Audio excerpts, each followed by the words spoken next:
Olá a todos! Bem-vindos ao canal Histórias e Confissões. Obrigado por se inscrever no canal para não perder nenhuma história. As histórias que vamos compartilhar, inspiradas em relatos encontrados na internet, destinam-se apenas a fins de entretenimento. Não devem ser interpretadas como um incentivo à imitação de tais atos, ou como discriminação contra indivíduos específicos. Boa sorte! Eu teria, sem dúvida, deixado as coisas como estavam e continuado minha existência sem ela. No entanto, seu sorriso sarcástico me obrigou a agir, impulsionado por esse riso zombeteiro. Não importava se ela estava ciente ou não, sua falta total de respeito rasgou minha alma. Ficava claro que Samantha, minha esposa há 6 anos, não ficaria assim por muito mais tempo. Uma parte do problema residia no fato de que eu havia dedicado um excesso de tempo ao trabalho nos últimos 6 meses.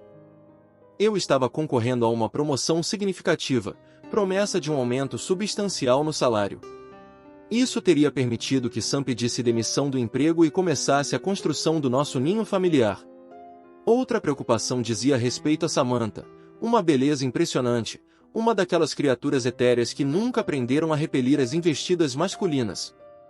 Ela não flertava em retorno, mas seu sorriso radiante enviava uma mensagem errada.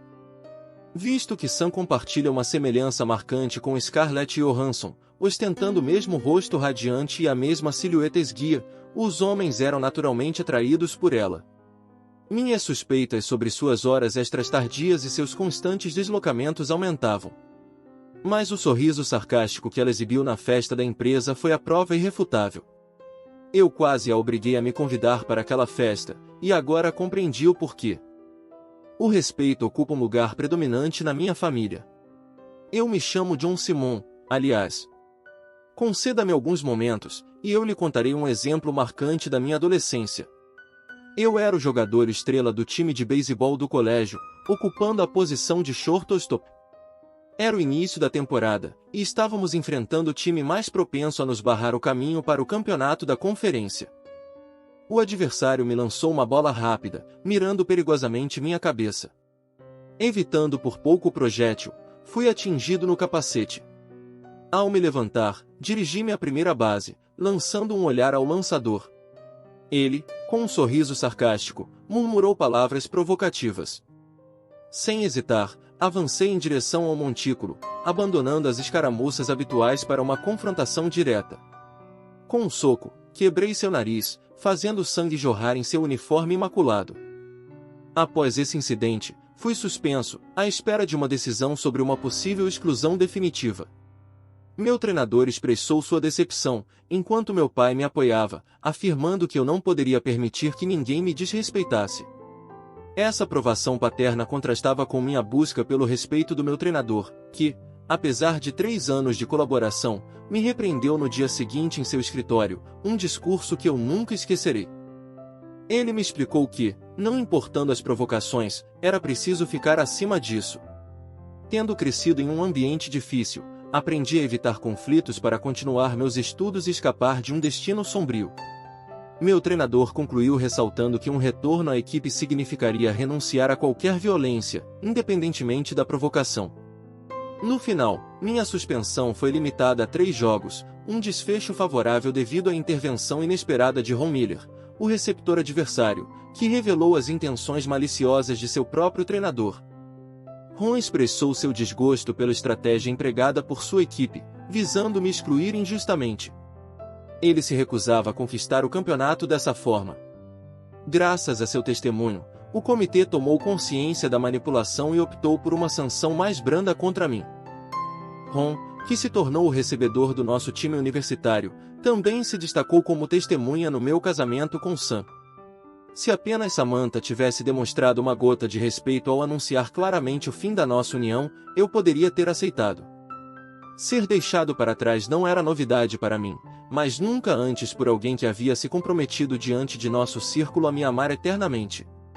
E, no entanto, eu poderia ter superado isso, até que Sam escolheu deliberadamente trair nosso juramento com Ted Harris. Em um estado de atordoamento, eu me comparava aos protagonistas de desenhos animados, dividido entre os conselhos do meu treinador, defendendo a nobreza, e as exortações do meu pai para exigir vingança. A decisão foi rápida. Sem precisar de truques dignos de espiões, na segunda-feira seguinte à recepção da empresa, tomei as medidas necessárias, consulta a um advogado especializado em divórcios e contratação de um detetive particular. Na primeira noite em que Sam alegou estar trabalhando até tarde, o detetive a seguiu até uma residência reveladora. Embora nenhuma prova visual de sua infidelidade tenha sido capturada, estava claro que o encontro deles não era de ordem profissional. Tudo estava em seu lugar para confirmar minhas suspeitas em sua próxima visita. Ela alegou sair com colegas, mas uma hora depois, eu encontrava seu carro estacionado na casa dele. Frente a frente com Ted, vestido com seu roupão e exibindo aquele sorriso sarcástico, eu enfrentava a situação. Sem intenção de violência, simplesmente anunciei a ele que Sam agora era sua, decidido a não compartilhar mais minha vida com uma pessoa mentirosa e infiel. Pedindo a Sam para se apresentar para receber os documentos de divórcio, eu segurava um envelope de papel craft, símbolo do fim de uma era e do início de um novo capítulo da minha vida, impregnado de dignidade e resolução. Chamei Sam com uma voz firme. Desça, não há necessidade de se esconder. Ela apareceu, vestida de uma roupa semelhante à do homem que acabará de abrir a porta, um momento quase irônico. Sam, aqui estão os papéis do divórcio. Encontre um advogado e peça para ele entrar em contato com o meu para ajustar um acordo. Não venha para casa esta noite, nem mesmo antes de amanhã. Até lá, terei evacuado minhas coisas do nosso apartamento, e você poderá voltar. Sam pegou o envelope como se contivesse veneno. John, mas meus pais e a família do meu irmão deviam vir para o brunch amanhã. O que eu sou suposta dizer a eles se eu não estiver lá? Sem hesitar, repliquei. Sem problemas, Sam. Antes de vir aqui, informei seu irmão por e-mail, dando-lhe este endereço. Sugere que vocês recebessem a família aqui, em vez de no nosso apartamento. Imagino que ele terá tempo para avisar a todos.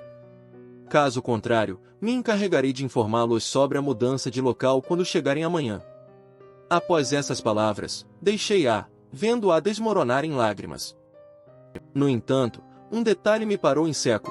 O anel da minha avó ainda adornava sua mão esquerda. Sam, você não teve nem a decência de tirar a aliança da minha avó para suas traições. Devolva-me agora. Com a voz embargada, ela obedeceu, retirando o anel e colocando-o em minha palma. Os documentos do divórcio, por sua vez, já aguardavam dentro do envelope.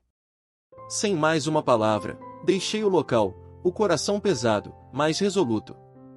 No dia seguinte, uma surpresa me aguardava. A campainha tocou às 11 horas. Talvez o irmão de Sam não tivesse recebido meu e-mail a tempo. Curioso e um pouco ansioso, me aproximei da porta, descobrindo a família de Sam reunida no degrau. John, lamentamos, recebi seu e-mail e conversei com Sam. Podemos entrar para discutir. O irmão, acompanhando os pais de Sam, parecia decidido a advogar a favor dela, esperando me convencer a desistir da ação de divórcio. Sam, por sua vez, havia encontrado abrigo com seu irmão após nossa confrontação, revelando tudo e solicitando seu apoio. Sam estava ciente do carinho que eu tinha por seus pais, especialmente desde a mudança dos meus para a Flórida, após a aposentadoria do meu pai. Durante a visita deles, tentaram me persuadir com argumentos de perdão e misericórdia, mas permaneci inabalável durante aquela longa hora de discussão. A partida foi marcada pela tristeza, sem um sorriso. Minha sogra, com lágrimas nos olhos no alpendre, parecia esperar um gesto reconfortante da minha parte, mas o coração não estava naquilo, e o abraço habitual não aconteceu. Nos meses que se seguiram, enquanto o processo de divórcio se desenrolava, ela tentou se comunicar, em vão. Os conselhos de nossos advogados divergiam, o meu considerava qualquer tentativa de reconciliação como fútil. A infidelidade de Sam havia rompido irremediavelmente os laços da nossa união. Pouco antes da finalização do divórcio, um convite para jantar na casa de Home foi proposto. Sua esposa, Gerald, e Sam ainda mantinham contatos ocasionais, o que permitiu a Ron estar melhor informado sobre os detalhes de nossa separação do que eu mesmo. Na casa de Ron, observando Gerald, grávida de 7 meses e radiante, preparar a refeição, fui tomado por uma reflexão melancólica. Ron, percebendo meu olhar fixo em sua barriga, me convidou para sair e conversar. Antes de segui-lo, compartilhei um momento com Gerald, encorajando-a a nunca trair Ron, ao que ela respondeu com seu amor inabalável por ele e por seu futuro filho. Essa conversa me lembrou do que eu poderia ter dito sobre Sam, 1 ano atrás. No alpendre, Ron compartilhou sua visão das coisas, afirmando seu apoio incondicional à nossa situação. Ele me revelou suas conversas com Sam, assegurando-lhe sua ajuda, enquanto se recusava a tomar partido ou dar conselhos precipitados. Essa atitude sábia e equilibrada de Ron contrastava com a tormenta emocional que eu havia vivenciado, ressaltando a importância do apoio e da amizade sincera nos momentos mais difíceis. Eu deixei um beijo amigável na bochecha de Jelly antes de sair da cozinha. Do lado de fora, estendi uma cerveja a Ron e me preparei para ouvir. John, Sam gostaria de te ver para conversar antes que o divórcio seja finalizado. Ela me contatou para que eu te transmitisse seu pedido. Não fiquei surpreso com essa informação, já que havia considerado a possibilidade sem achar interesse nisso. Por que eu deveria lhe conceder essa chance? Tudo isso só serviria para apaziguar sua consciência, o que me recuso a fazer. Ron, como um amigo sábio, sugeriu que eu invertesse a situação a meu favor, fazendo minhas perguntas antes de qualquer coisa. Não estou aqui para te convencer a dar uma chance a ela, John. Só quero o que é melhor para você. No dia seguinte, encontrei Sam em um café discreto, um dia antes da nossa audiência no tribunal. Escolhemos uma mesa isolada. Obrigado por me encontrar, John, começou Sam, visivelmente à beira das lágrimas. Tive que reunir toda a minha determinação para não me deixar comover. Sam, antes de você começar, eu tenho algumas perguntas. Nosso pedido foi interrompido pelo garçom, que nos apresentou as especialidades. Eu o interrompi educadamente, pedindo uma garrafa de vinho e uma salada para 2, enquanto pedia por um pouco de privacidade. Sam, recuperando o fôlego, começou uma explicação. Eu acreditava que o que nós tínhamos era especial, John, e realmente era. Mas eu sucumbi à sedução de um colega que me cobria de elogios. Suas palavras soaram como as desculpas clássicas frequentemente ouvidas, revelando uma história de sedução e fraqueza diante da atenção de outro. A simplicidade de sua confissão não tornava a pílula mais fácil de engolir, mas abria a porta para uma conversa necessária, talvez a última, para fechar um capítulo da nossa vida em comum. No café, a conversa tomou um rumo mais pessoal. Sam, você sabe que eu trabalhava duro para nos oferecer a possibilidade de formar uma família. Você desejava ser dona de casa, e eu tentava tornar isso possível.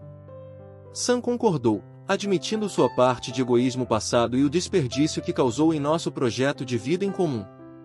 Apesar da dor e das lágrimas, eu resisti ao impulso de consolá-la com um gesto terno. Sua confissão sobre nossa intimidade em comparação com a do outro homem me surpreendeu, mas também aliviou a atmosfera, quebrando a tensão por um breve momento. Enquanto o garçom trazia o vinho, um momento de leveza foi compartilhado entre nós, algo inédito nos últimos meses. Sam tentou me convencer a aceitar suas desculpas, mas eu permaneci inabalável, explicando que talvez um dia, mas não agora.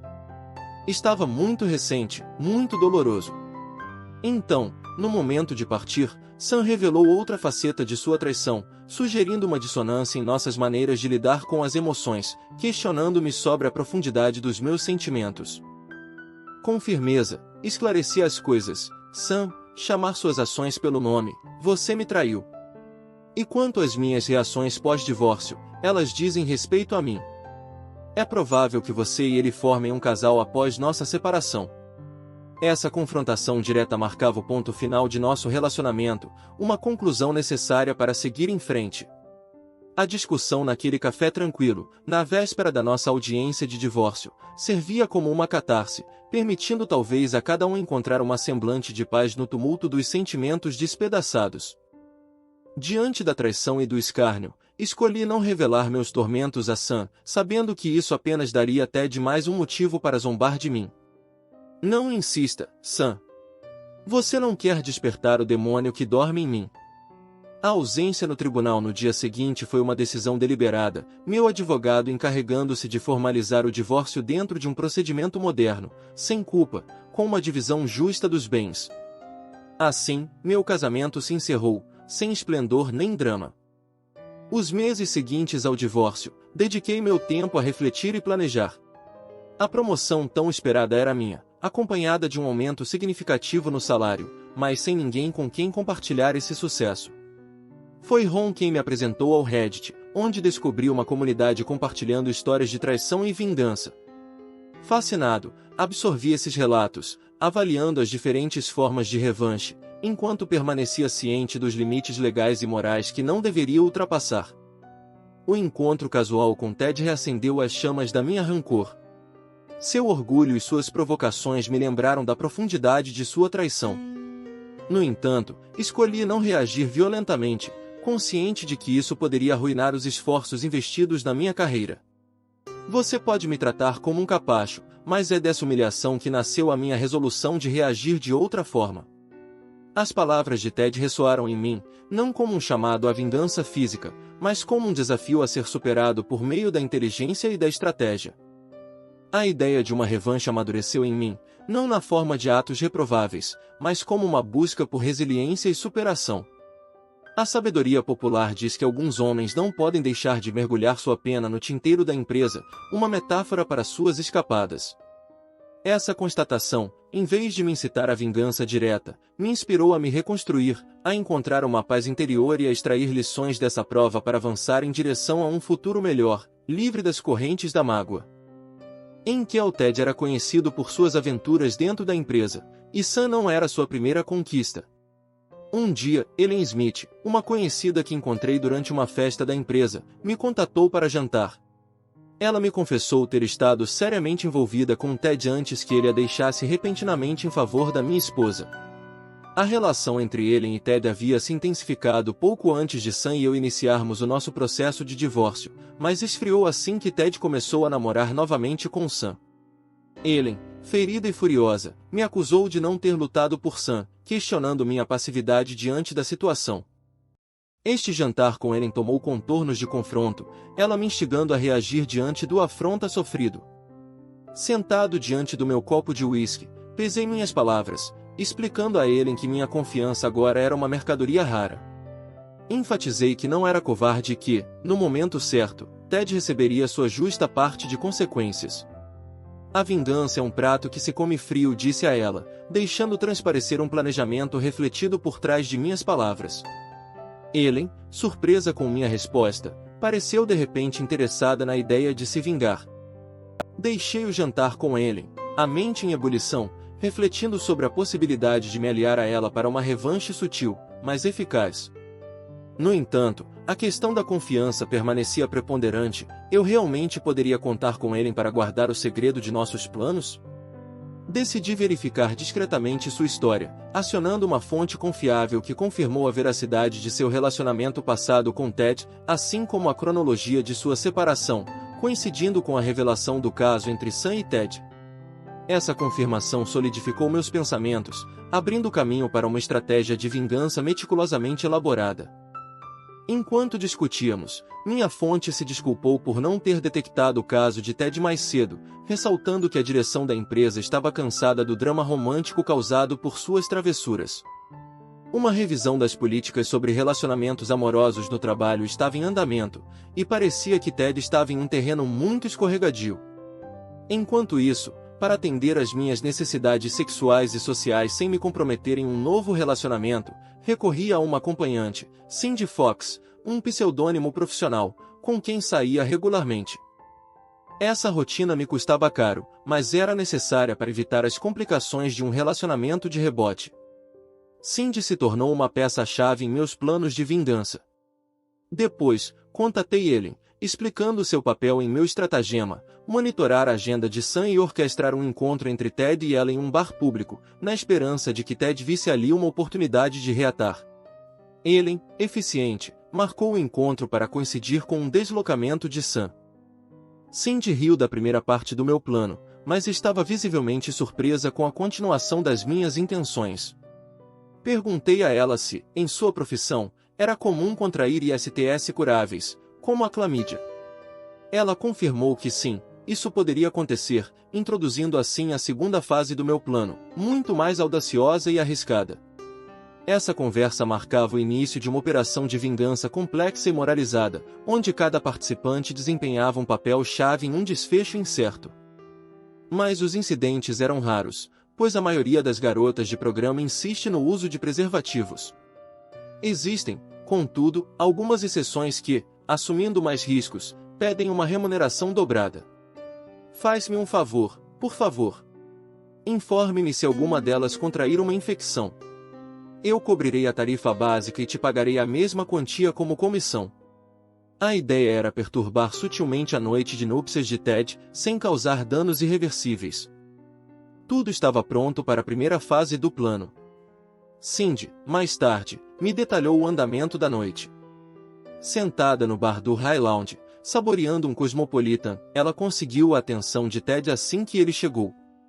Trocaram sorrisos, e Ted, após pedir um uísque, se viu forçado a desligar rapidamente o telefone, alegando o cancelamento do seu encontro por causa de uma doença na família. Posso te oferecer um drink para me desculpar? Cindy, exibindo um sorriso radiante, aceitou enquanto avisava Ted para não tentar embriagá-la, mencionando que não via seu marido há 2 semanas. Para a ocasião, Cindy usava uma aliança que eu havia adquirido em uma casa de penhores, um detalhe que parecia excitar ainda mais Ted. Me chamo Ted, prazer em te conhecer, ele disse ao iniciar a conversa. Eles beberam e conversaram por meia hora, Cindy fingindo uma leve embriaguez após seu terceiro drink. Ted, por sua vez, multiplicava os gestos afetuosos e as insinuações, esperando conquistá-la. A cena estava meticulosamente orquestrada, cada movimento calculado para levar a cabo o primeiro ato da minha vingança.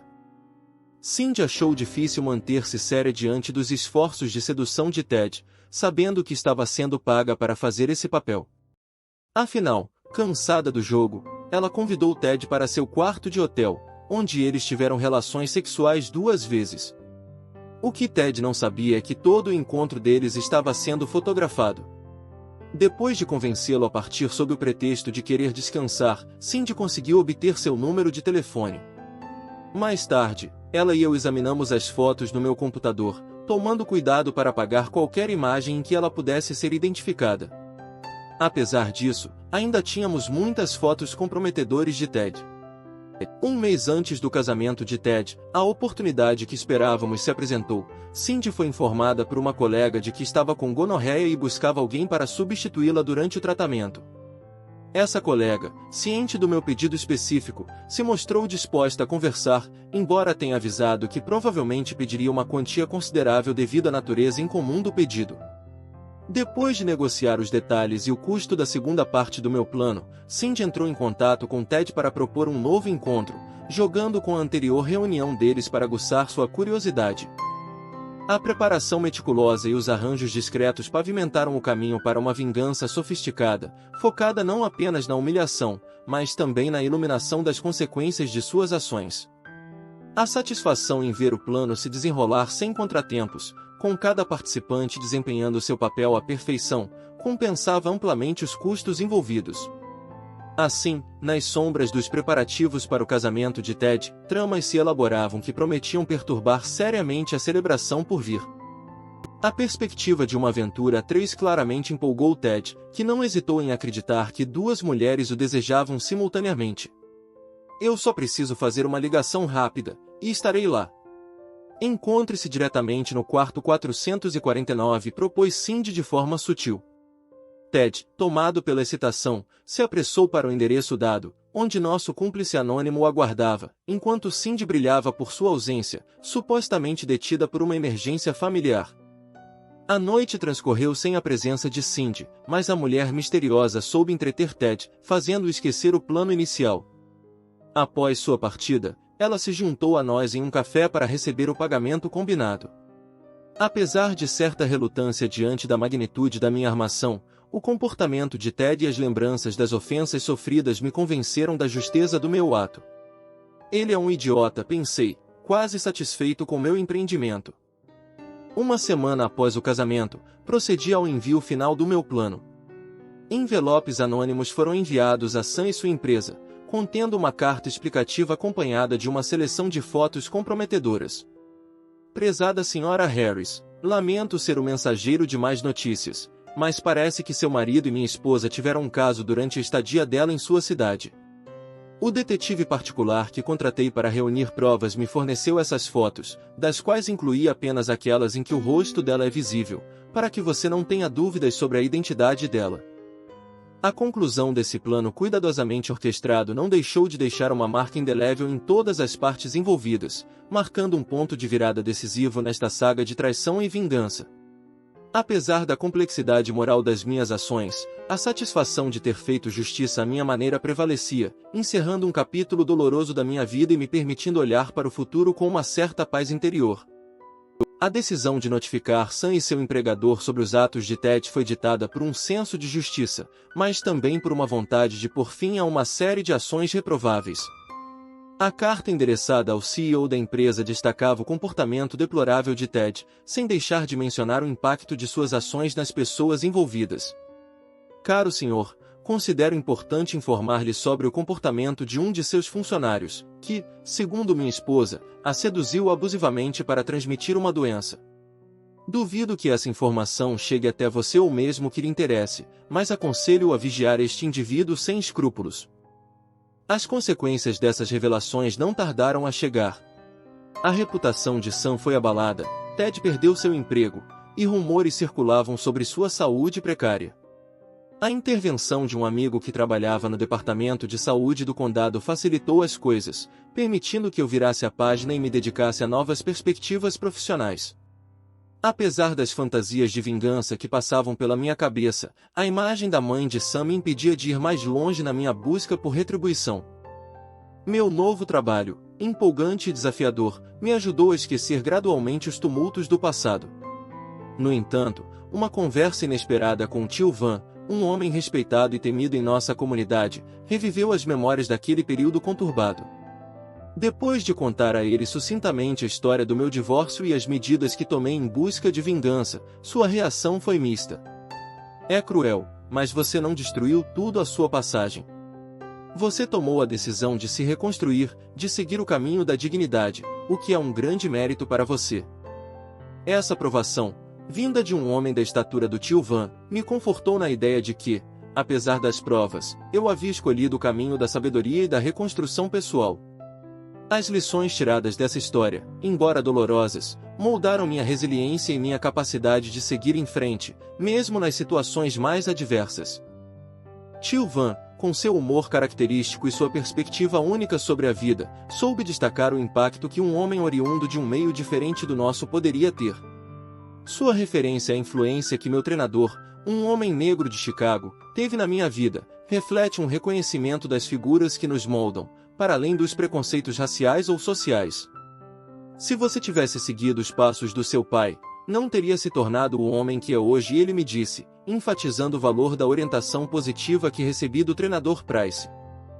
Seus conselhos não pararam por aí. Com uma sabedoria envolta em simplicidade, ele me encorajou a retomar o contato com figuras marcantes do meu passado, especialmente o treinador Price, voluntário no Boys and Girls Club de West Palmer. Um homem aprecia saber o impacto que teve, de tempos em tempos ele observou, me incentivando a expressar minha gratidão àqueles que contribuíram para minha educação e meu desenvolvimento. A ideia de me envolver como voluntário no clube e reconectar com aspectos positivos da minha vida passada abriu novas avenidas de engajamento e crescimento pessoal.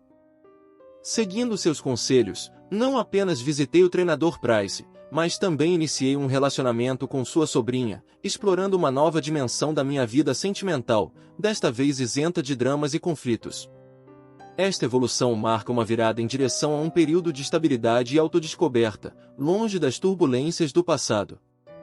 Para meu 30º aniversário, um cartão do tio Van veio pontuar esta nova fase da minha vida com uma mensagem ao mesmo tempo engraçada e profundamente significativa: Feliz aniversário, sobrinho! Ninguém zomba de um Simon. O incidente mencionado sobre Ted Harris, encontrado ferido em um beco, embora lamentável, parecia fechar um capítulo da minha vida marcado pela dor e pela traição. Sem aprovar a violência, essa notícia serviu como um lembrete de que ações prejudiciais acabam encontrando seu retorno, muitas vezes de forma inesperada. A sabedoria do tio Van, entrelaçando humor e conselhos sábios, me guiou para uma vida mais rica e mais consciente da importância dos laços humanos e do perdão.